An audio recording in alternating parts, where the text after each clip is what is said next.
कश्मीर के श्रीनगर में एक स्कूल में छिपे आतंकी और सुरक्षा बलों के बीच एनकाउंटर जारी है। सीआरपीएफ की पेट्रोलिंग पार्टी पर हमला करने के बाद 2 आतंकी पंथा इलाके के पास स्कूल में छिप गए। सुरक्षा बलों ने स्कूल को घेर लिया है। ऐसे ही पोजीशन चारों ओर से इस पूरे स्कूल को घेर लिया गया है। सीआरपीएफ, जम्मू कश्मीर पुलिस और सेना जो है उन्होंने घेरे में ले लिया है। आप देख सकते हैं। कल पंथा चौक इलाके में सीआरपीएफ की पेट्रोलिंग पार्टी पर हुए आतंकी हमले में एसआई साहब शुक्ला शहीद हो गए, जबकि सिपाही निसार अहमद घायल है। स्कूल में छिपे आतंकियों को घेरे जाने के बाद हुई पत्थरबाजी के बाद इलाके में धारा 144 लगा दी गई है। इस आतंकी हमले की जिम्मेदारी लश्कर-ए-तैयबा ने ली है। 3 देशों की यात्रा पर निकले पीएम मोदी पुर्तगाल के बाद अमेरिका पहुंच चुके हैं। वॉशिंगटन पहुंचने पर पीएम मोदी का जोरदार स्वागत किया गया। पीएम मोदी आज वॉशिंगटन में कई दिग्गज कंपनियों के अधिकारियों से मिलेंगे। इसके बाद दूसरे कार्यक्रम में भारतीय समुदाय को संबोधित करेंगे। कल पीएम मोदी की अमेरिका के राष्ट्रपति डोनाल्ड ट्रंप से मुलाकात होगी। इंटरनेशनल इशू है जो टेररिज्म का है, और उस पर ट्रंप ऑलरेडी काम कर रहे हैं, लेकिन तो इंडिया को हेल्प नहीं कर रहे हैं बल्कि अपने को हेल्प कर रहे हैं बेसिकली। उस पर थोड़ा हमारे प्राइम मिनिस्टर को बात करनी चाहिए, और इंडियन कम्युनिटी यहाँ भी कर रही है धीरे धीरे काम।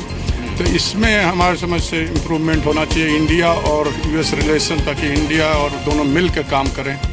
मोदी अमेरिका दौरे पर जाने वाले पहले विदेशी नेता हैं, जो कल ट्रंप के साथ व्हाइट हाउस में डिनर करेंगे। मोदी ट्रंप की मुलाकात में भारत और अमेरिका में कई बड़े समझौते हो सकते हैं। पीएम मोदी और राष्ट्रपति ट्रंप की मुलाकात से पहले अमेरिका ने भारत को 22 गार्जियन ड्रोन की बिक्री को मंजूरी दे दी है। ये पहली ऐसी डील है जो अमेरिका ने किसी गैर नाटो सदस्य देश के साथ की है। राष्ट्रपति ट्रंप ने अमेरिका दौरे पर पहुंचे मोदी का स्वागत करते हुए ट्वीट किया है, जिसमें उन्होंने लिखा है वो पीएम मोदी का व्हाइट हाउस में स्वागत करने के लिए तैयार है। एक सच्चे दोस्त के साथ महत्वपूर्ण रणनीतिक मुद्दों पर चर्चा होगी। इससे पहले अमेरिका कह चुका है कि भारत दुनिया में अच्छाई की ताकत है। शनिवार को भारत और पुर्तगाल के बीच 11 अहम समझौतों पर दस्तखत हुए। पीएम मोदी और पुर्तगाल के प्रधानमंत्री एंटोनियो कोस्टा ने संयुक्त बयान जारी करके दोनों देशों में रिश्तों की मजबूती पर जोर दिया। भारत ने संयुक्त राष्ट्र सुरक्षा परिषद में स्थायी सदस्यता के लिए पुर्तगाल के समर्थन का भी शुक्रिया किया। इसके बाद पीएम मोदी लिस्बन में प्रसिद्ध राधा कृष्ण मंदिर में दर्शन के लिए गए। उन्होंने भारतीय समुदाय के लोगों को संबोधित करते हुए कहा कि भारतीय जहां भी गए उन्होंने देश की महान परंपरा को बनाए रखा।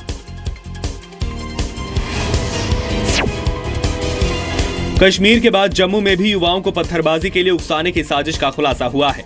राजौरी जिले के 2 युवकों ने आरोप लगाया है कि उन पर पैसों का लालच देकर कश्मीर चलने और पत्थरबाजी करने के लिए दबाव डाला गया है, और इसके लिए उन्हें रोजाना 1000 रुपए देने का लालच दिया गया।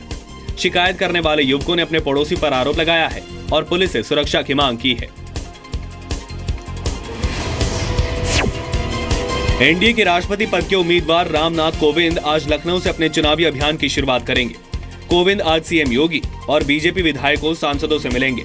साथ ही समर्थन जुटाने के लिए उनकी दूसरी पार्टियों के बड़े नेताओं से भी मुलाकात होगी। इसके बाद कोविंद उत्तराखंड में समर्थन जुटाने के लिए निकल जाएंगे।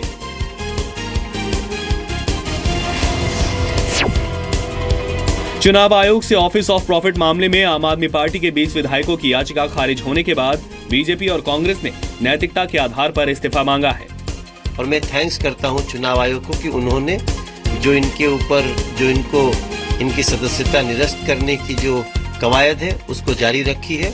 दिल्ली सरकार में पूर्व मंत्री कपिल मिश्रा ने भी इस मामले में केजरीवाल को जिम्मेदार बताया है। कपिल मिश्रा ने कहा है कि केजरीवाल ने 21 विधायकों को कानून पास किए बिना पद दिए थे, जिसकी वजह से वो फंस गए हैं। चुनाव आयोग ने ऑफिस केस को रद्द करने की आम आदमी पार्टी विधायकों की याचिका खारिज कर दी है। महाराष्ट्र सरकार ने किसानों को बड़ी राहत देते हुए 1.5 लाख रुपए तक के लोन माफ कर दिए हैं। फडणवीस सरकार के इस फैसले से राज्य के करीब 90% किसानों को फायदा होगा। वहीं राज्य पर 34,000 करोड़ का बोझ पड़ेगा। इससे निपटने के लिए सरकार खर्चों में कटौती करेगी। वहीं सभी विधायक और मंत्री अपने 1 महीने की सैलरी देंगे। किसानों का कर्जा माफ करने का निर्णय लिया है। साथ ही में जो रेगुलर भरने वाले किसान हैं, जिन्होंने कर्जा समय पर चुकता किया है या चुकता कर रहे हैं, ऐसे किसानों को भी प्रोत्साहन के रूप में अनुदान देने का निर्णय महाराष्ट्र सरकार ने लिया है। किसानों के कर्ज माफी योजना को सरकार ने छत्रपति शिवाजी महाराज कृषि सम्मान नाम दिया है। योजना में नियमित रूप से कर्ज भरने वाले किसानों को 25% रिटर्न दिया जाएगा।